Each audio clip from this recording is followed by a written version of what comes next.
Hey, Habs fans, are you feeling a wave of pragmatic excitement mixed with a sense of strategic optimism right now? What if I told you that the Montreal Canadiens, despite their hot start to the 2025-26 season, are still hunting for a key piece in the trade market? With insider Ryan Snow pinpointing Ryan O'Reilly, the $4.5 million veteran center from the Nashville Predators, as a perfect leader to bolster our depth and face-off prowess. With this fresh report from November 11th, 2025, highlighting O'Reilly as the ideal fit over flashier names like Stamkos and Kadri. This could be the smart move to solidify our structure. Today, we're diving deep into this compelling rumor, exploring O'Reilly's potential to stabilize the Habs, dissecting the affordable cost, and debating if this is a calculated play to support our young core.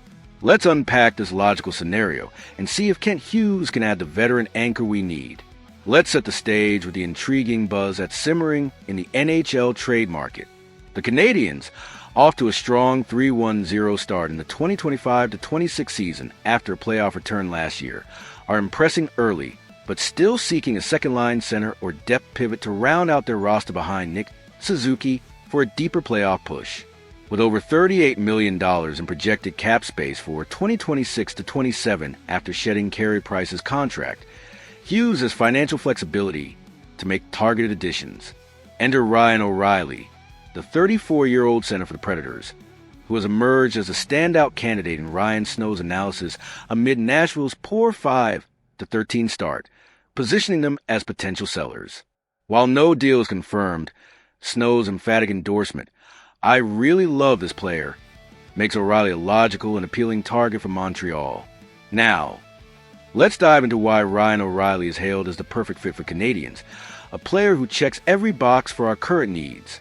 A Stanley Cup champion, 2019 with St. Louis, and Conn Smythe Trophy winner, O'Reilly brings elite leadership and versatility, capable of playing in all situations, power play, penalty kill, and clutch moments. As Snow notes, he's a leader, with consistent production of 55 to 60 points per season, including 13 points in 18 games this year, on pace for 59. He offers reliable offense as a depth center. His face-off dominance, especially as a left-handed shot, addresses a specific Habs weakness, while his defensive reliability would ease pressure on Suzuki.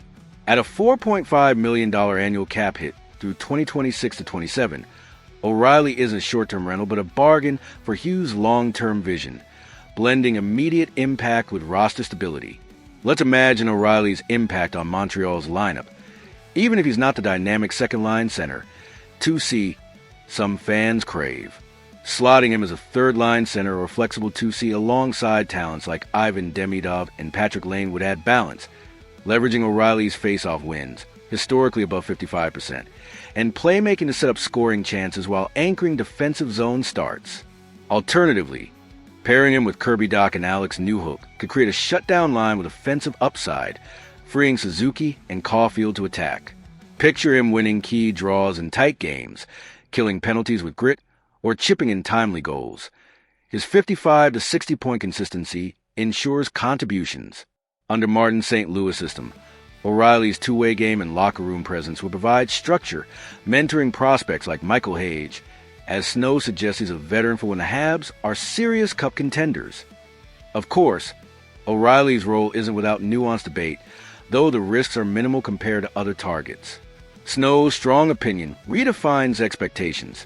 He's not the flashy 2C solution, but a structural piece to add depth, win draws, rack up points, and play good defensive hockey, akin to an upgraded Christian Dvorak. With internal options like Kapanen emerging alongside Demidov, the urgent need for a superstar 2C has lessened per the analysis, making O'Reilly's supportive role ideal. The main risk is his age, 34, with potential production decline by 2026-27, though his $4.5 million cap hit and 2-year term limit long-term exposure. There's a slight chance he doesn't fully mesh with St. Louis' faster-paced style, but his adaptability mitigates concern. Compared to Stamkos, too much term at 35, or Kadri, too old with too much term, O'Reilly is a safer, smarter bet. Let's dig into the trade cost and broader feasibility, which add to the appeal. With Nashville struggling at 5-13, they're trending towards seller status, increasing the likelihood of moving veterans like O'Reilly for assets to aid their retool. Snow's analysis pegs the price as manageable, suggesting the Habs wouldn't need to give up much. Likely a mid-round pick, second or third in 2026, and a lesser prospect, preserving top assets like Lane Hudson or Owen Beck. This affordability aligns with Hughes' cautious approach, avoiding overpayment for a depth role. The only hurdle is potential competition from other teams seeking veteran centers, though Montreal's cap space and clear need give them an edge.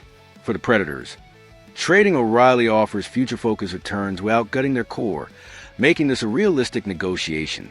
Let's step back and assess the broader implications.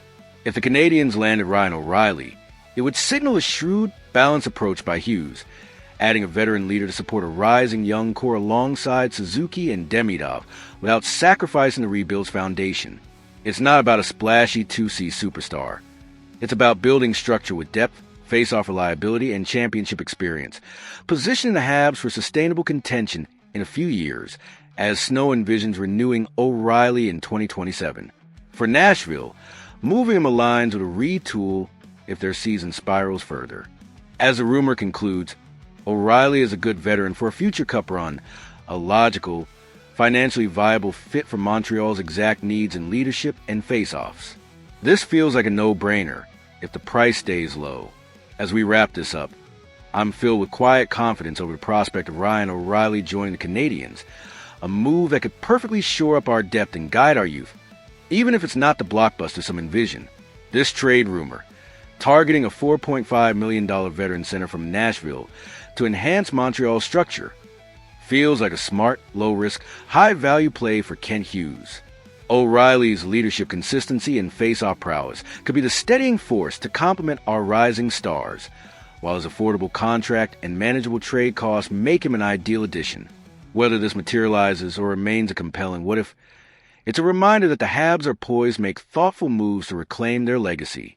For now, the speculation keeps the optimism alive as we await Hughes' next step.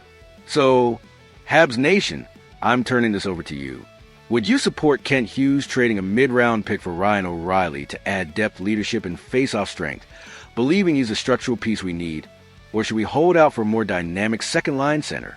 Drop your enthusiastic takes and cautious thoughts in the comments.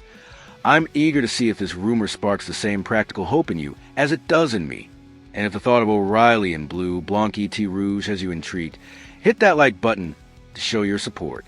Let's keep this conversation going as we watch the Habs chase greatness in 2025 to 26. Until next time, keep believing and bleed blue, Blanc et Rouge.